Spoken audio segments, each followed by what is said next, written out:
El síndrome de Guillain-Barré es una entidad bastante interesante porque fue descrita en realidad hace ya más de 2 siglos. El primero que hizo alguna descripción fue Landry, pero en ese momento no se sabía muy bien cómo era que se provocaba ni cómo podía diagnosticarse o diferenciarse de otro tipo de parálisis flácidas que eran más comunes en la época, como por ejemplo la poliomielitis.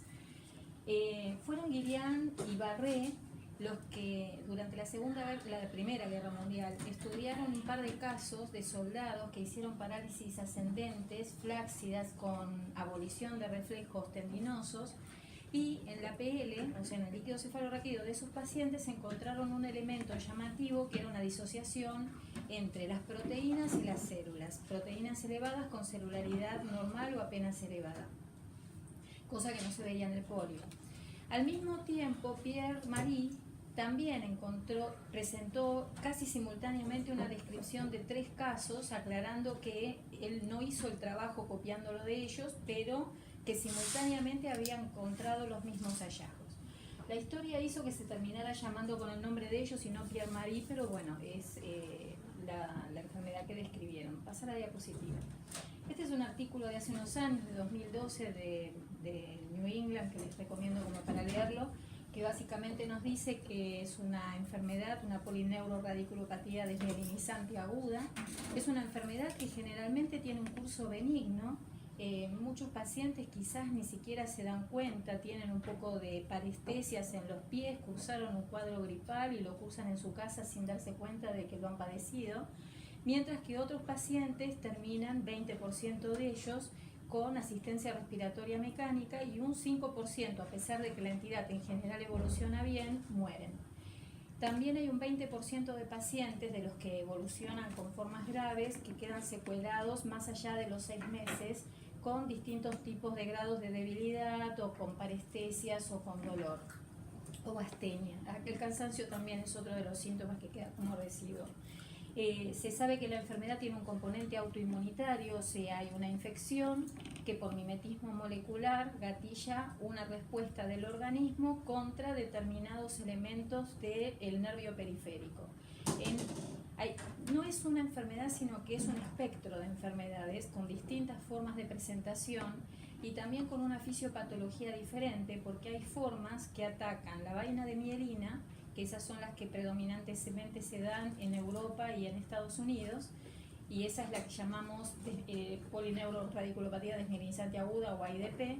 Y después hay otra modalidad en la que lo que se afecta es el nervio periférico, pero en la parte del nódulo de Rambier, con destrucción del nervio y imposibilidad de transmitir la conducción nerviosa, que tiene 2 modalidades, la axónica, una motora predominantemente y otra que es motora sensitiva. Son las famosas SAMAN y AMSAN que van a leer en la literatura. Esas modalidades se ven más en Oriente, también en México, y están más asociadas a una infección previa por Campylobacter. Pero bueno, eso lo vamos a ver en las próximas diapositivas. Pásala. Bueno, este es un artículo más reciente del 2016 de Lancet, que básicamente no ha mostrado gran diferencia con respecto al del 2018 de New England. Acá, bueno, nos dice que es una enfermedad que se da a 100.000 casos nuevos por año, por lo tanto no es tan importante, y en los últimos 10 años ha habido algunos avances, más que nada en el conocimiento de la fisiopatología, que ya más o menos se intuía. Ahora se han identificado algunos marcadores biológicos que se pueden ver, pero que en la práctica clínica todavía no han servido para determinar qué pacientes van a tener mala evolución o no. Y también hay algunos tratamientos nuevos que se están estudiando, pero que todavía no han modificado lo que en el 2012 se consideraba correcto. Pasa al siguiente. Entonces, bueno, la definición es heterogénea, que se presenta como un curso monofásico, o sea, la enfermedad empieza, tiene un acné más o menos a los 14 días y para los 28 el paciente empieza la recuperación. O sea que es una enfermedad que cursa en un mes aproximadamente, 4 semanas. Si cursa más allá de ese tiempo, es la forma subaguda, que se considera que es hasta las 6. Más allá de las 8 semanas, si el paciente persiste con sintomatología, estamos en presencia de una CIDP de comienzo agudo. Pasa a la siguiente. Hay distintas variantes, como les comenté, que tienen que ver con cuál es la región que se afecta. La polineuropatía desmielinizante aguda o AIDP, que es la que les comenté que tiene más incidencia. Después está el síndrome de Miller-Fisher, pero bueno, esto lo vamos a ir mencionando después porque de estas casi todas se las mencioné, menos el síndrome de Miller-Fisher, que lo vamos a hablar después, y la pandisautonomía aguda, y después hay otra forma que es una paraparesia, que es importante porque cursa con dolor lumbar y paraparesia. Puede ser un motivo de consulta muy frecuente y puede uno ignorarlo pensando que se trata de una enfermedad de la columna lumbar cuando en realidad el diabetes es este. Por eso es muy importante tomar los reflejos a estos pacientes. Se pasa a la siguiente. Bueno, la incidencia, como habíamos comentado, 100.000 casos por año, o si quieren decirlo de otra manera, 1.1 pacientes por año, por 100.000 por año. La prevalencia de la enfermedad se ve que aumenta con la edad. De hecho, en pacientes de más de 80 años es de 2.7 por 100.000 por año. Y las mujeres se ve menos. Hay una leve tendencia que sea más prevalente en los hombres. Esa es la siguiente. 2/3 de los casos uno ve que el paciente refiere en el mes previo haber tenido algún cuadro infeccioso, ya sea un cuadro respiratorio o un cuadro de diarrea. El agente infeccioso que se ha reconocido más frecuentemente es el Campylobacter jejuni, pero se ve que en 0,25 a 0,65 de cada 1.000 casos de infección por Campylobacter jejuni puede desarrollar el Guillain-Barré. Pasa a la siguiente, pues después hablamos de esta, está mejor, porque aquí mencionan algunos más de los agentes patológicos que puedan identificarse como antecedente en el Guillain-Barré con más o menos la prevalencia. Podemos ver que hay Campylobacter, Cytomegalo, Epstein-Barr, Mycoplasma, Haemophilus, para influenza, los virus influenza, herpes zoster y el herpes 1. Pasa a la siguiente. Y bueno, y siguen apareciendo cosas. Hace poco tuvimos una epidemia que llamó mucho la atención, la epidemia de Zika. Después, antes de eso, estuvo la de chikungunya. Bueno, ambas entidades, los arbovirus, se asocian con desarrollo del síndrome de Guillain-Barré, predominantemente en la forma axónica. Pasa a la siguiente. Otros eventos desencadenantes: vacunación, cirugía, trauma, trasplante de médula ósea. También se puede ver con el uso del factor de necrosis tumoral alfa, con la isotretinoína, que es lo que usan para el acné, y con algunas enfermedades sistémicas como lupus, sarcoidosis o linfoma. Bueno, nada, esta era una diapositiva que la eliminé porque ya habíamos hablado de citomegalovirus. El Campylobacter jejuni, se vio que en los pacientes que han tenido una infección por Campylobacter hay 100 veces más probabilidades de que ellos hagan un síndrome de Guillain-Barré. Pero en realidad la incidencia no es muy importante, como podemos ver, teniendo en cuenta la prevalencia de este tipo de diarrea, pocos pacientes lo desarrollan. Se ha visto que hay algunas familias que parecen tener predisposición a, pero no se ha podido determinar si hay algún factor genético, cuál es, pero bueno, eso también se ha descrito. Ahora bien, si hay un factor infeccioso que lo causa, ¿podemos influir sobre esta enfermedad? Bueno, algunos trabajos han mostrado incidencia estacional, como por ejemplo la diarrea por Campylobacter, mayor incidencia en esas regiones en verano, o en los cuadros respiratorios, mayor incidencia en invierno, pero no ha sido estadísticamente significativo. Sin embargo, en este trabajo mostraron que se hicieron medidas para... Creo que volviste para atrás. Para adelante. Bueno, no, entonces me equivoqué de diapositiva, lo había cambiado, pero bueno, se los cuento. Un trabajo sueco mostró que se tomaron medidas higiénico-dietéticas para mejorar la posibilidad de contagio de Campylobacter, o sea, cuidados especiales de la carne, lavados de manos, etc. Y con esas, pasan las diapositivas a ver si encontramos esa. Ese. A ver el anterior. Sí, es ese, el anterior, el que está en rojo. Bueno, y con esas medidas se vio que la infección por Campylobacter lograron que se redujera un 52% y, curiosamente, también vieron que un 13% se redujeron los casos de Guillain-Barré en esa región. O sea que hay cosas en cuanto a la epidemiología que uno puede hacer que terminan repercutiendo en menos casos de esta enfermedad. Pasa a la siguiente. Bueno, después el otro gran tema, la vacuna contra la gripe. En 1976 hubo una epidemia de H1N1 bastante importante se creyó que iba a ser muy importante en Estados Unidos, empezó en un centro militar, vacunaron a toda la población para evitar que causara los estragos que hizo el H1N1 en el 2009. La epidemia no se propagó, pero sí lo que tuvieron fue una mayor incidencia de casos de síndrome de Guillain-Barré entre la población estadounidense. Entonces quedó todo ese temor con respecto a la vacuna, de antigripal en particular y vacunación en general. Al punto que mucho personal de salud durante años no se quiso vacunar por el temor a que pudiera desarrollar la enfermedad. Sin embargo, lo que uno ve es que, salvo esa epidemia del 2016, la vacunación no da más de un caso de Guillain-Barré por millón de habitantes. Y si uno hace la comparación de que la gripe también puede causar Guillain-Barré, al final termina resultando que vacunar a las personas termina siendo una medida preventiva, porque la enfermedad en sí es mayor causal de Guillain-Barré que la vacunación dada. Pasa a la siguiente. Bueno, esto es lo mismo que lo había eliminado. Sí, es lo mismo, el aumento del riesgo de gripe, lo mismo, el aumento del riesgo. Seguir la siguiente. Bueno, lo mismo, que se puede evitar casos de gripe con la vacunación, de síndrome de Guillain-Barré con la vacunación. Pasa a la siguiente. Con respecto al resto de las vacunas, también se hizo un estudio y se vio que con ninguna, en este estudio en particular, con todas las vacunas que se probaron, en ningún caso se produjo un episodio de Guillain-Barré, o sea que las vacunas son seguras. Sí. En cuanto a los inmunocomprometidos, el HIV es una causa de desarrollo de la enfermedad. En general aparece cuando el paciente no está demasiado inmunocomprometido, pero lo podemos ver tanto en el momento de la seroconversión o en el momento de la reconstitución inmune del paciente. En los casos de HIV, lo que se ve en el núcleo cefalorraquídeo es que la celularidad es mayor.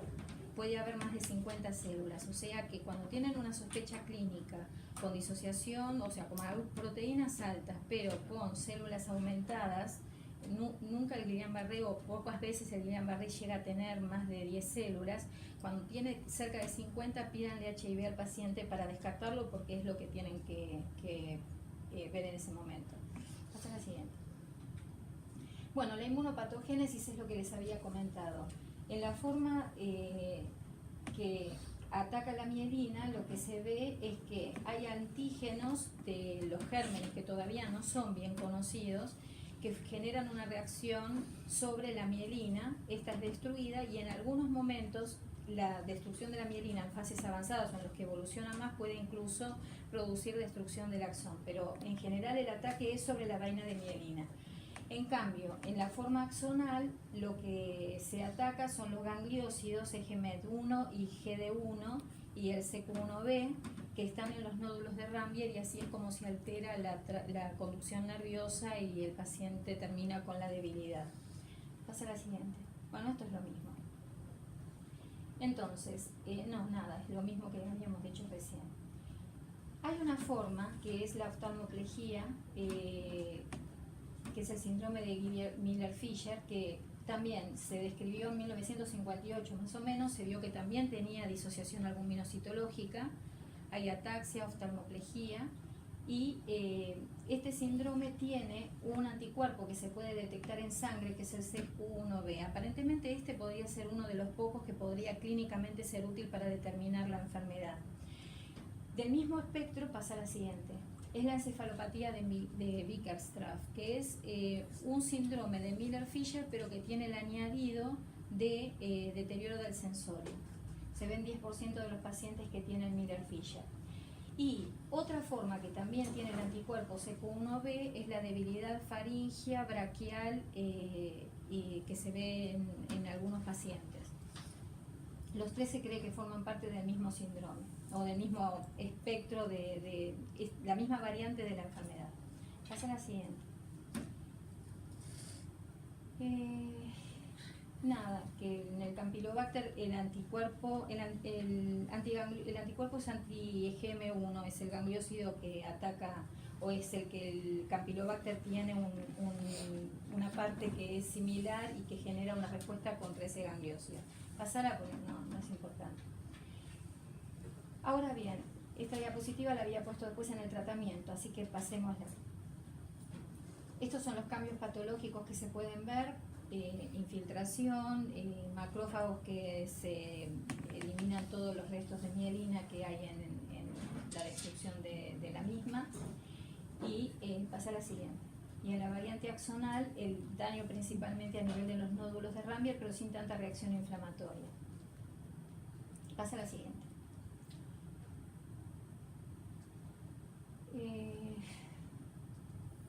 Los pacientes que evolucionan peor, como les había comentado, son los que terminan afectando los nervios, la parte axónica del nervio, aunque sea la forma de mielinizante.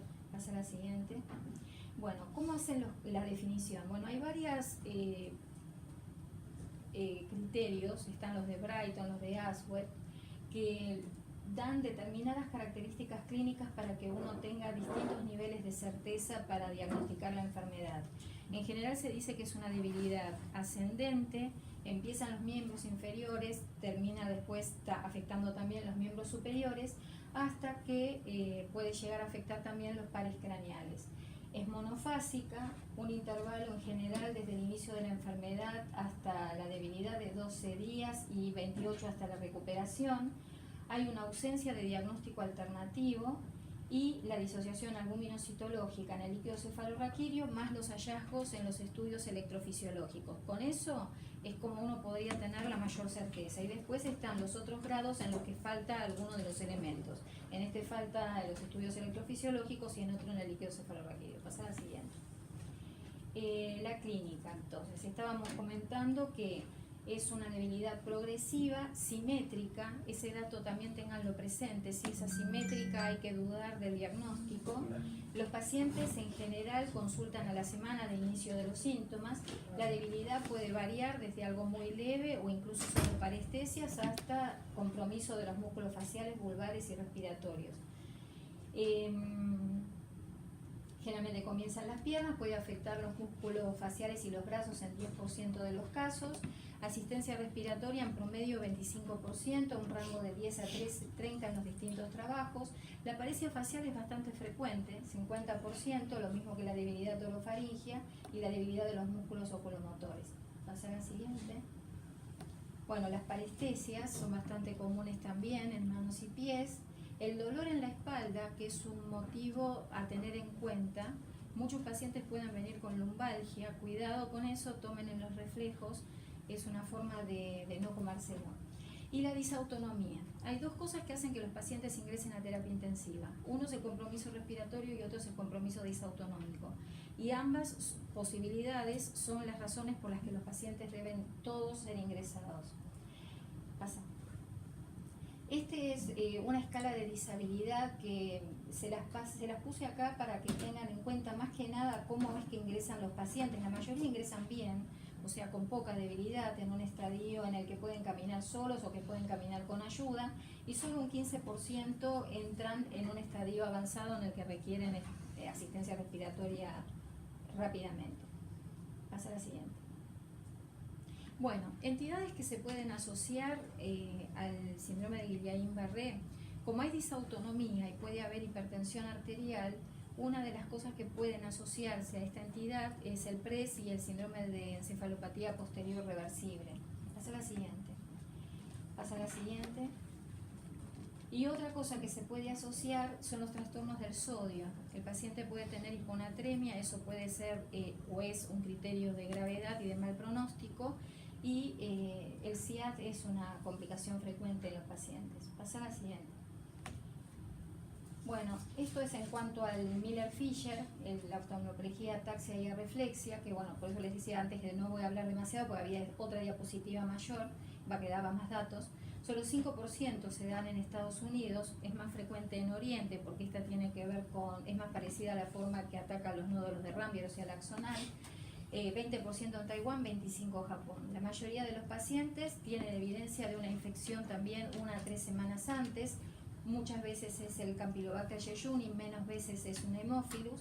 Hay que hacer en el caso de estos pacientes diagnósticos diferenciales con el ACV de tronco, el Wernicke, la miastenia gravis y el botulismo, porque la afección empieza por la cabeza, no por la debilidad ascendente que se ve en los otros.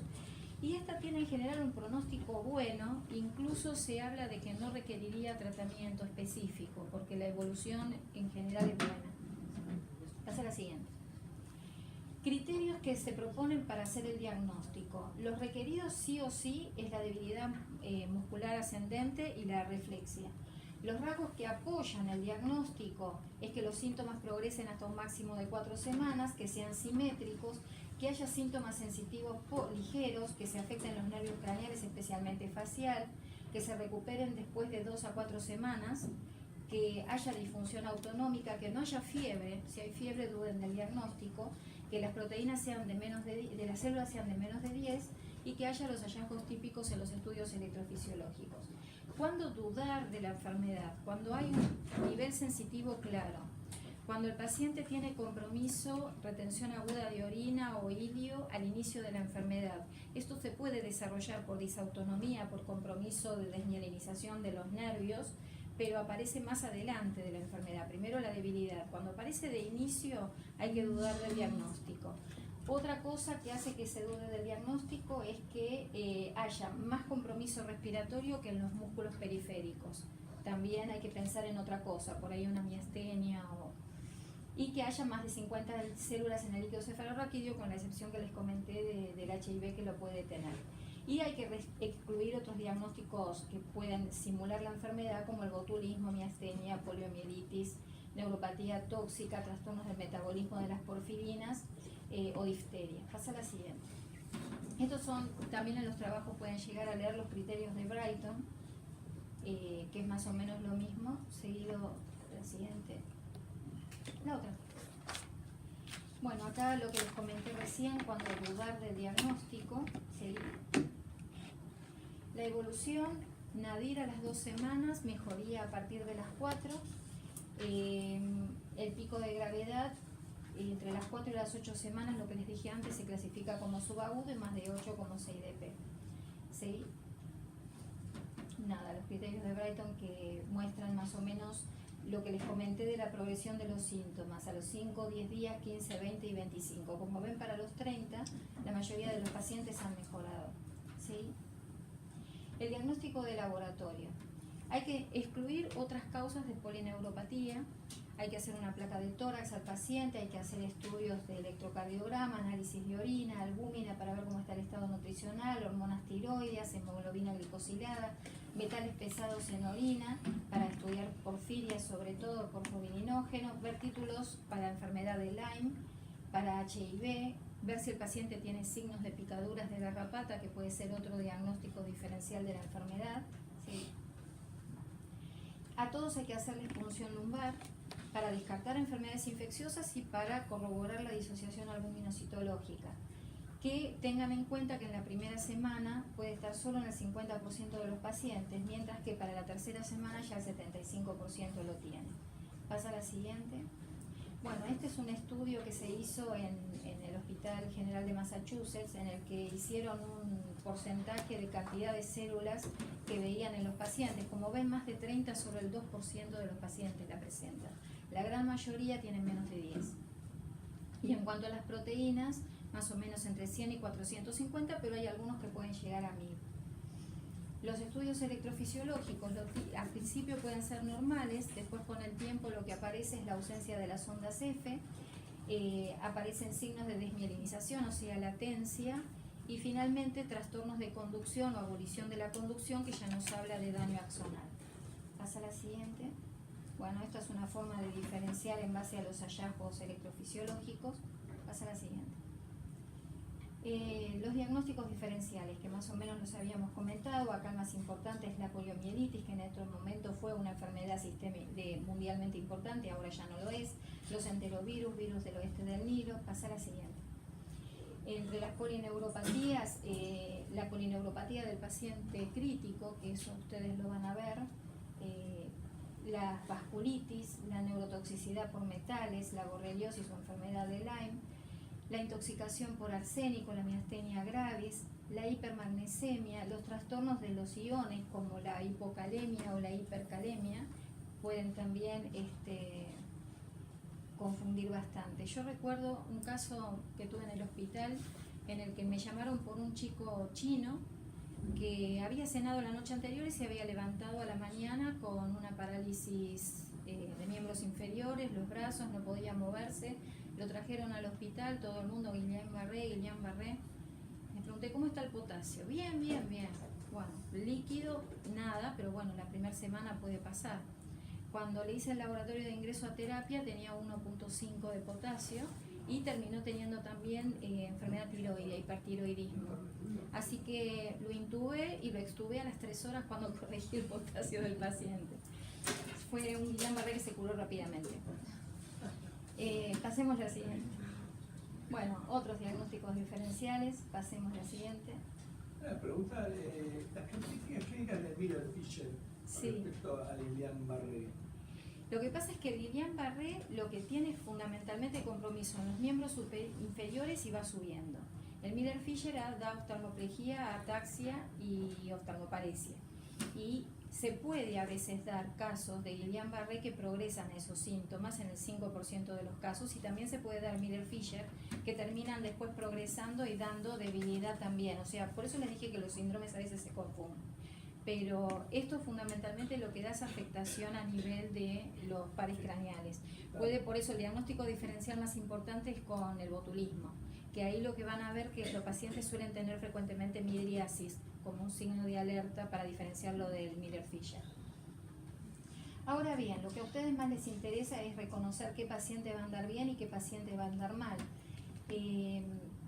Pasemos a la siguiente de esta. Este es un índice que se usa para cuando el paciente recién llega. Se supone que con más de 7 uno puede decir que la evolución del paciente no va a ser buena, así que van a leer de este score. En la otra presentación, la que no tengo, hay una página donde uno puede entrar y les va calculando todo. Pasa a la siguiente. Todos los pacientes se tienen que internar. Esto es una presentación que hizo el equipo de Rubinstein, en el que da más o menos un algoritmo de cómo se tendría que manejar a los pacientes. Entonces, como les decía, todos deben internarse, pero los que tienen una debilidad muscular leve o que parecen estar estables podrían eventualmente ser vigilados en sala. Eso no quiere decir que a pesar de que no tengan disfunción vulvar al ingreso, no haya que medirles cada 4 horas la capacidad vital, la Pimax y la Pmax. La regla es 20, 30, 40. O sea, menos de 20 de capacidad vital, menos de 20 de Pimax o menos de 30 de Pmax son los síntomas que alertan a que el paciente tiene que ingresar a terapia intensiva para ser vigilado y eventualmente intubado. Y después lo otro que hay que ver es si tiene disfunción vulvar, o sea, si tiene signos de broncoaspiración. Si tiene signos de broncoaspiración hay que considerar la intubación.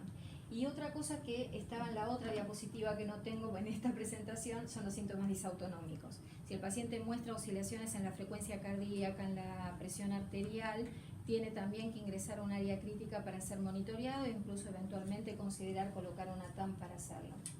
Pasa a la siguiente. Indicadores también, entonces, de ingreso a terapia intensiva. Signos de insuficiencia neuromuscular, que la podemos ver con estas maniobras de mediciones espirométricas que se hacen. La debilidad vulvar con mala protección de las vías aéreas, y otras son los signos de alteración autonómica, como las fluctuaciones de presión, arritmias, y las complicaciones como sepsis, TEP o neumonía. Pásala. ¿En qué mejoró la evolución de esta enfermedad? En que la terapia intensiva ha mejorado los parámetros de seguimiento, control, monitoreo. Incluso hay un trabajo que hablaba de que si la unidad que controla al paciente está especializada en neurointensivismo, a los pacientes les da un poquito mejor. Pero en general, la mayoría de las terapias están capacitadas como para poder hacer el control de los pacientes y cambiar el resultado de los mismos. La mayoría tienen una muy buena recuperación, más de 80%. Pasa a la siguiente. ¿Qué es lo que hay que hacer con los pacientes? El tratamiento se divide fundamentalmente en preventivos y sostén, preventivo de complicaciones y sostén clínico, y en el tratamiento inmunológico específico, el inmunomodulador. Así que dentro de lo común, o sea, de lo que tenemos que vigilar en forma sistemática, es la profilaxis de la TBP, el monitoreo de la presión, de la frecuencia, vigilar los síntomas de disautonomía, la aparición de hilio, la aparición de retención aguda de orina, los signos de fallo respiratorio, la necesidad de intubar al paciente o de realizar traqueostomía, el manejo del dolor. El dolor es muy importante también en estos pacientes, aparece en el 80% de los casos y puede ser difícil manejarlo, tanto como las arritmias, por el tema de la hipersensibilidad que tienen los pacientes o la respuesta exagerada a las drogas que se les administra. Y luego el tratamiento psicológico para él y la familia y la rehabilitación y bueno, tener en cuenta el tema de las vacunas post-episodio que después les comento. Pasa a la siguiente. Los signos de progresión de la insuficiencia respiratoria, más o menos más de lo mismo. Frecuencia respiratoria, la fuerza de la tos, la cantidad de números que el paciente puede contar en una sola inspiración, también es un elemento. La fuerza de los músculos vulvares, la capacidad de tener fuerza con el cuello de levantar la cabeza, la posibilidad de levantar las manos del plano de la cama, encoger los hombros y obviamente ya los patrones del patrón paradojal de respiración, diaforesis, taquicardia, que esto ya es inminente, el fallo respiratorio y el paro. Sí. Otro trabajo mostró que los predictores de insuficiencia respiratoria son pocos días desde el inicio al nadir de la enfermedad y la debilidad de los músculos faciales vulvares o severa debilidad muscular. Pasar a la siguiente. Bueno, los parámetros que les comenté recién, pasar a la siguiente. Esto es lo mismo. En este trabajo se vio que había como predictor de insuficiencia respiratoria los días del inicio al pico de la enfermedad y la presencia de debilidad vulvar y facial. Pasa a la siguiente. Otros predictores. En este trabajo lo que se vio es que lo mismo, que el tiempo hasta el pico de la enfermedad sea de menos de una semana, que tenga dificultad para toser, para levantar los codos, para levantar la cabeza, aumentos de enzimas hepáticas 1.5 por encima del valor normal es también un predictor. En este trabajo se vio que con 4 de los 6 elementos que estaban evaluando, la posibilidad de ventilación mecánica era de 85%. Pasa así. Bueno, nada, lo mismo, los valores que hay que tener en cuenta y cuándo hacer la traqueostomía. En general se vio que cuando, esta diapositiva yo la había cambiado un poco, cuando no pueden levantar los brazos y no pueden sostener la cabeza, son 2 predictores de que la ventilación mecánica va a ser prolongada. Así que en esos pacientes a las 2 semanas habría que considerar realizar una traqueostomía. Pasa a la siguiente. Y bueno, y el destete es lo mismo pero al revés. Cuando mejora la capacidad vital, la Plimax y la Pmax, y mejora la debilidad de los músculos, o sea, cuando los síntomas empiezan a revertir de lo que habían avanzado, uno considera iniciar los trabajos de desvinculación de ARN. Pasa a la siguiente. Esto es creo que del New England lo saqué también, que muestra más o menos cuáles son los cuidados que hay que tener con el paciente de acuerdo a la capacidad vital que tiene. Pasa a la siguiente. La disautonomía. Cuando tiene signos de disautonomía el paciente, primero y principal, tienen que pensar si en realidad no estamos en presencia de una complicación y no de disautonomía para no evitar el tratamiento de algo que por ahí lo necesita. O sea, descartemos el tromboembolismo de pulmón, descartemos la hipoxia, las atelectasias son frecuentes en estos pacientes, la sepsis, la neumonía aspirativa, las infecciones por catéter se pueden presentar, la hemorragia gastrointestinal o las alteraciones hidroelectrolíticas. Una vez que descartamos todo eso, tenemos que vigilar, pasar al siguiente. Todos los signos que pueden aparecer de disautonomía, diaforesis, retención urinaria, incontinencia, gastroparesia, ilio, constipación, diarrea. Cuidado con las drogas, como les comentaba, porque por ejemplo algo tan sencillo como la metoclopramida puede dar paro sinusal, o la neostigmina, que la usamos en el ilio, también puede dar bradicardia grave seguida de paro. Así que en estos pacientes hay que por ahí considerar la nutrición parenteral cuando esta complicación aparece. Pasa a la siguiente. Puede haber tanto hipertensión paroxística en 24% de los casos como hipotensión ortostática, así que cuidado con sentar al paciente al borde de la cama. Esto en general con los Guillain-Barré uno trata de evitarlo, al principio por lo menos de la enfermedad. O si lo hace está con mucho cuidado y con el monitoreo. La hipotensión sostenida uno la puede ver en un 3% y a veces puede ser necesaria la monitorización de la presión invasiva. Pasa a la siguiente. Bueno, la taquicardia sinusal es bastante frecuente, no se trata, pero cuidado porque la bradicardia y asistolia se puede producir hasta en un 4% de casos. y ser causa de muerte súbita. Excluir causas que puedan provocarla, como el infarto, la embolia o la hipoxia, y considerar eventualmente que estos pacientes tienen alta chance de producirlo de nuevo. Así que o un marcapaso externo cerca o considerar incluso el marcapaso transitorio. Estas son las arritmias que uno puede ver en los pacientes. Pasa a la siguiente. Y esto es más o menos el manejo que tenemos, lo que tenemos que ver, las complicaciones que tenemos que descartar. Es un resumen de lo que estuvimos hablando recién. Pasa a la siguiente. Bueno, el tratamiento. Déjala así.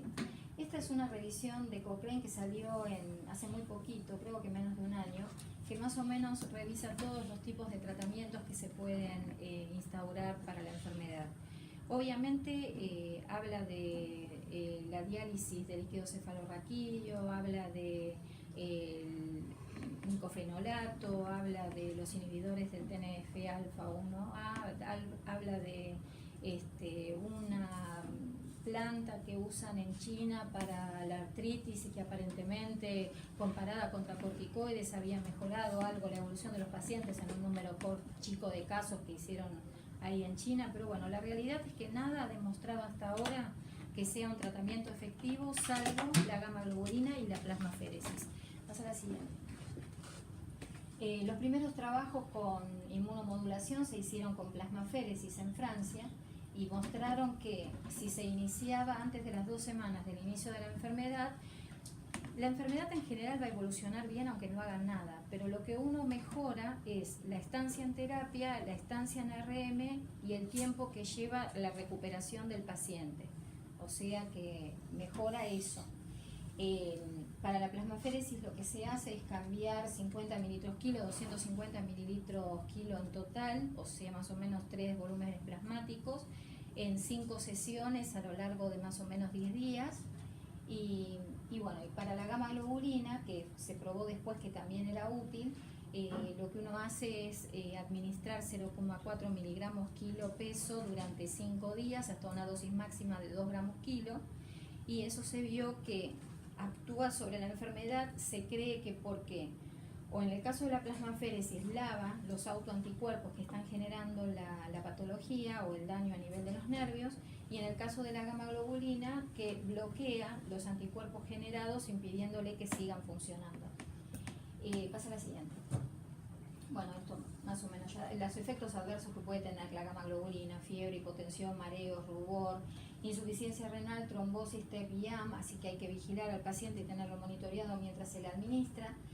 A veces cuando hay reacciones adversas se puede cambiar la formulación farmacéutica porque no es contra la gamma globulina sino contra alguno de los excipientes de respuesta, o si no, lo que se puede hacer es enlentecer la velocidad de infusión. Pasa a la siguiente. Nada, es lo mismo. El mecanismo de acción, la plasmaféresis lo mismo. Bueno, todas estas diapos las había sacado de la presentación porque eran bastante reiterativas. Inmunoterapia, bueno, lo que ya les había dicho, que reduce el tiempo, que mejora. Ninguno de ellos reduce significativamente la mortalidad. Es lo que habíamos hablado. La enfermedad va a evolucionar por su cuenta bien.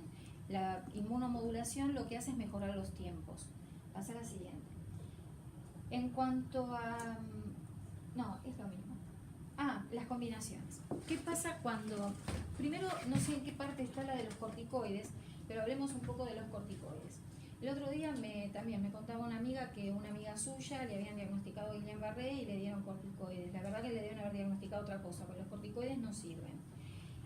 Si bien para muchas enfermedades autoinmunitarias como las desmielinizantes del sistema nervioso central sí son útiles, no se entiende por qué esta, que también es autoinmunitaria, no lo es. Una de las teorías propuestas es que, como les dije, los macrófagos van y empiezan a destruir o sacar todos los detritos de mielina y limpian el nervio como para que se empiece a regenerar. Aparentemente el efecto antiinflamatorio de los corticoides lo que hace es inhibir eso. Entonces el daño ya está y lo que hace es evitar que el nervio se empiece a reparar más rápidamente. Así que no mostró ninguno de los trabajos que sirviera, si bien se probó en varias oportunidades. En cuanto a no respuesta al tratamiento, si el paciente no responde, lo que hay que pensar en primer lugar es si el diagnóstico es correcto, Por ahí no es un Guillain-Barré lo que tenemos enfrente y hay que replantearse si no puede tratarse de otra cosa.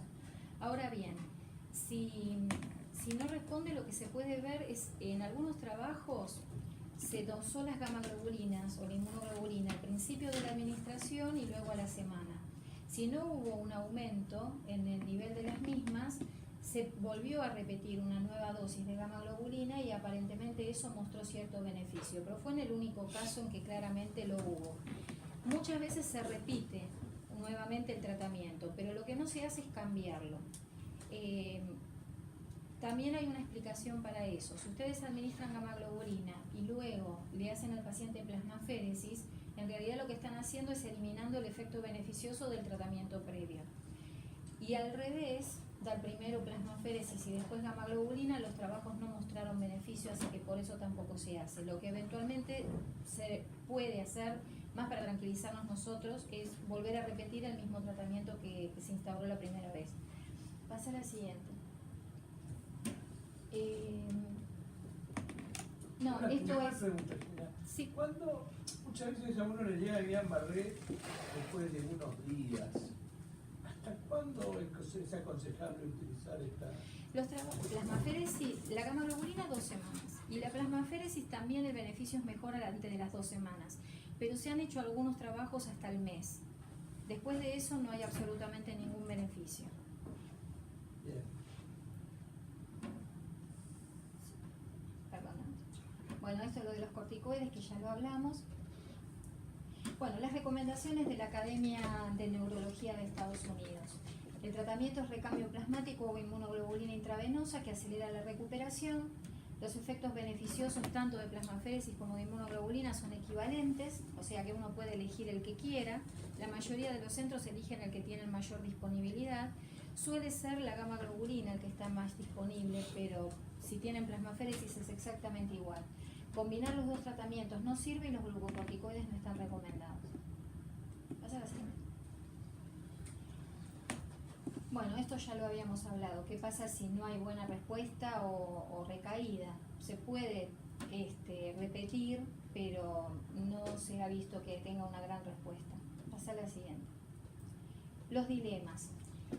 En los casos leves, algunos plantean incluso ni tratarlos, o sea, no darles tratamiento inmunomodulador, salvo que se vea que el paciente empieza a empeorar dentro de las 4 semanas del inicio de la enfermedad.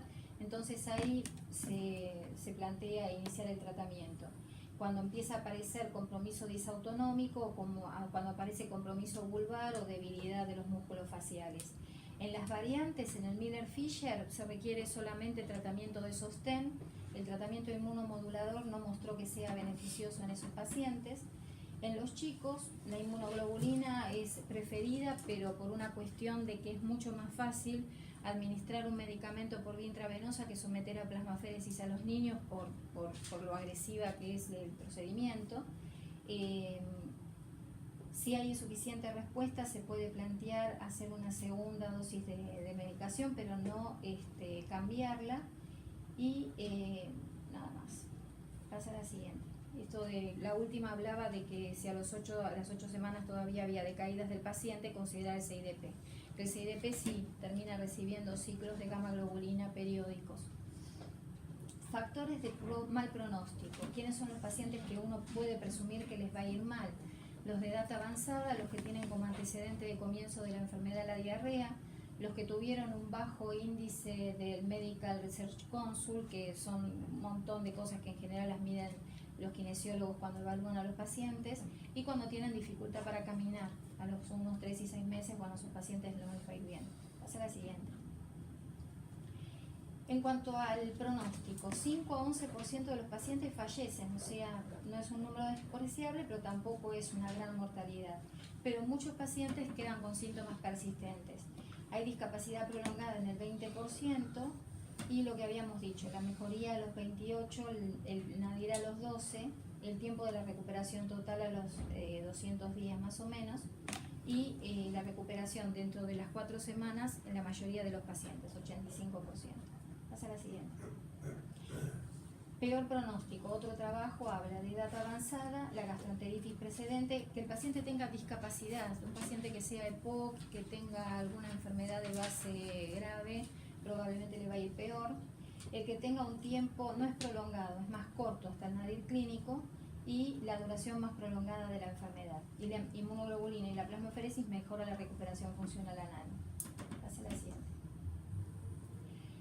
Esta es la clasificación de Hughes, que tiene varios criterios, el grado de debilidad, ver cómo camina en determinadas etapas que uno se le evalúa, y se vio que los pacientes que están por encima del 3, o sea, los que pueden caminar, correr, los que pueden estar sin ayuda para caminar, los que pueden caminar 10 metros pero con ayuda, se recuperan a los 6 meses casi todos, pero los que están por debajo del 3, esos tienen un mal outcome a los 6 meses.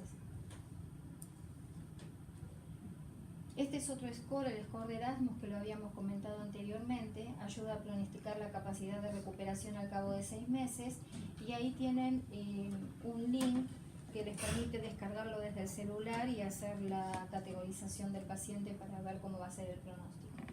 Pasa a la siguiente. Bueno, este trabajo lo que mostraban es cómo le va a los pacientes ventilados. Y como pueden ver, tanto a los 6 meses, el año 2 y 5, la mayoría de los pacientes tienen una discapacidad leve o una recuperación total, o sea que en general también a esos les va bastante bien. Pasa a la siguiente. Este es como una especie de resumen. Entonces, para terminar de cerrar, es una causa importante de parálisis neuromuscular aguda, el mimetismo molecular y la respuesta inmune cruzada, o sea, mimetismo molecular que autodaña a los nervios, es la que desempeña un papel importante en la patogénesis, con algunos factores infecciosos desencadenantes que se pueden identificar. La infección precede algunos factores del huésped, también pueden determinar la forma y severidad de la evolución, o sea, enfermedades previas o infecciones determinadas, como por ejemplo el Campylobacter. La inmunoglobulina y el recambio de plasma son los únicos tratamientos efectivos, y por razones prácticas se prefiere la inmunoglobulina. No está claro si el tratamiento a los del Minier-Fischer los beneficia, aparentemente podría llegar a ser, pero no se pudo demostrar estadísticamente, y sigue siendo una enfermedad grave en el sentido de que algunos pacientes mueren y otros quedan con disabilidad, o sea, por más que a la mayoría les vaya bien, todos requieren el monitoreo para ver para qué lado van a terminar evolucionando los que tienen enfrente. Pasa a la siguiente. Bueno, es el fin, y había una diapo que agregué. Más o menos la experiencia que tenemos en FLENI desde el 2008 a la fecha, o sea, en los últimos 9 años, son 130 pacientes que se han presentado, 14 de ellos terminaron siendo CIDP, o sea que los que quedaron se vio cómo evolucionaban, y la verdad es que requirieron terapia intensiva nada más que 10 a 15%. Y de esos pacientes requirieron terapia intensiva, no dije que a 15, requirieron ventilación mecánica 10 a 15%.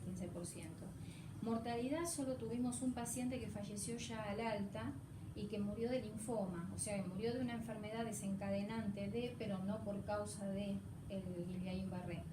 Entonces, estuve hablando con los neurólogos de la institución a ver a qué atribuyen ellos que nos vaya bien con una entidad que tiene una mortalidad en el mundo que puede llegar a ser del 11%. Y según me comentaban los chicos, tiene que ver con el grado de alerta a la hora del diagnóstico. Por ejemplo, en otro lado, un paciente que viene con un poco de hormigueo en la pierna, en algunos lugares no se lo jerarquiza, en cambio ahí se hace un diagnóstico muy precoz con solo eso, porque toman los reflejos, ven que no están, punzan al paciente, hacen el estudio electrofisiológico, lo diagnostican, o sea que ellos consideran que están haciendo un tratamiento en forma muy precoz. Y también me halagaron un poco, dijeron que consideran que la terapia intensiva que tenemos maneja muy bien a los pacientes, porque tenemos una tasa de mortalidad en general bastante baja, y bueno, creen que eso también tiene que ver con la evolución buena que tenemos en nuestra experiencia. No sé si quieren hacer alguna pregunta. Perdonen que no es la charla que había preparado, estaba mejor por la otra.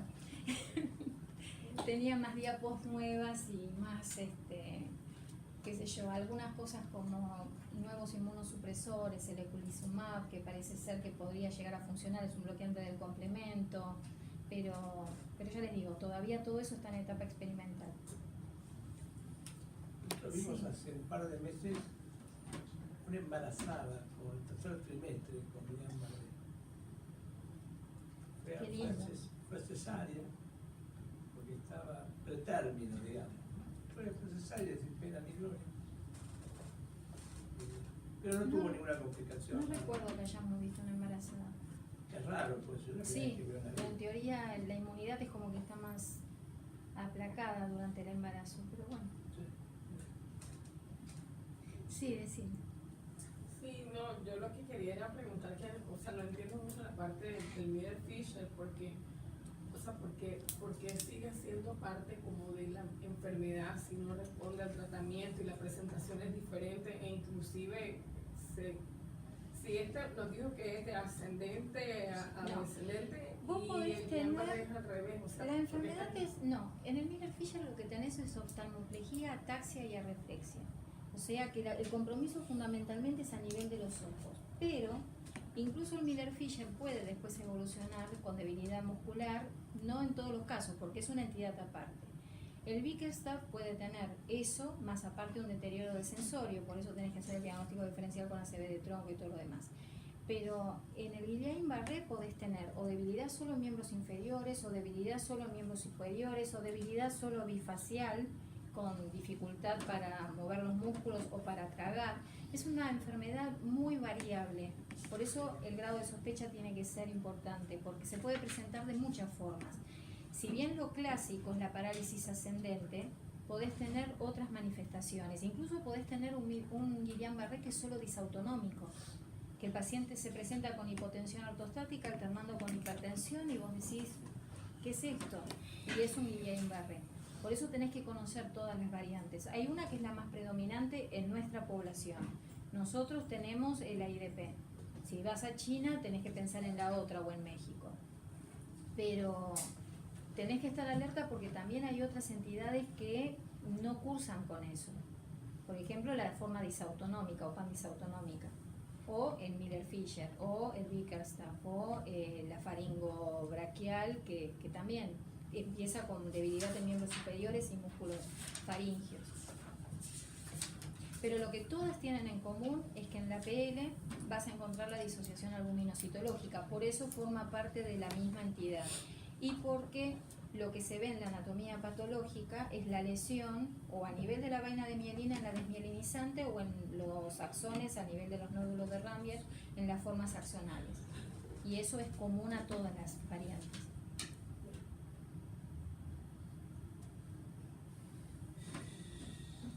Bueno, los diagnósticos diferenciales los hace el neurólogo, ¿no?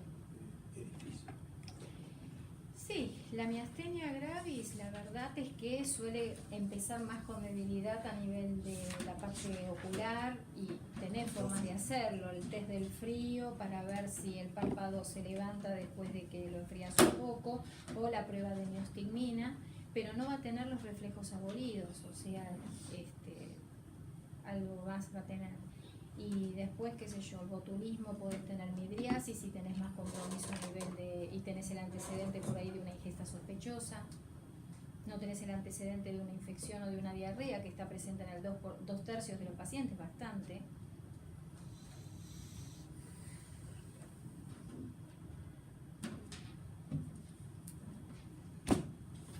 ¿Vieron algunos ustedes en sus hospitales?